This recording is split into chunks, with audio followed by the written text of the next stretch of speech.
Lionel মেসির ব্যক্তিগত অর্জনের জুলি অনেকবারই ফুটবলের শ্রেষ্ঠ সব পুরস্কারই জেতা হয়ে গেছে তার। এত পুরস্কার জিতলেও যে কোনো অর্জন নতুন করেই আন্দোলিত করে থাকে। টানা দ্বিতীয়বারের মতো মেজর লিগ সকারে মোস্ট ভ্যালুয়েবল প্লেয়ার পুরস্কার জিতে বললেন এই অনুভূতি দারুণ। মঙ্গলবার মেসির হাতে উঠে এই পুরস্কার।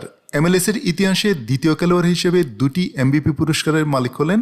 তার আগে শুধু প্রেকি 1997 ও 2003 সালে এই অর্জন করেছিলেন।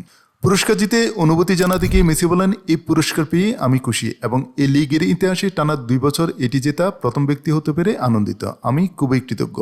2022 বিশ্বকাপ জয়ী আর্জেন্টাইন ফরওয়ার্ড মৌসুমে 29 গোল করেছেন, যা এমএলএস ইতিহাসে এক মৌসুমে চতুর্থ সর্বোচ্চ, এবং আরও 19টি গোল করিয়েছেন, যার ফলে তিনি জিতেছেন এমএলএস গোল্ডেন বুট। বিশ্ব ফুটবলের অন্যতম সেরা এই নাম বলেন, এই স্বীকৃতির জন্য আমি কৃতজ্ঞ। ব্যক্তিগত পুরস্কার পাওয়া সবসময়ই ভালো লাগে, দারুণ অনুভূতি দেয়, কিন্তু আমি এটি আমার সতীর্থদের সঙ্গে ভাগ করে নিতে চাই। তাদের সাহায্যে আমি গোল্ডেন বুট জিততে পেরেছি।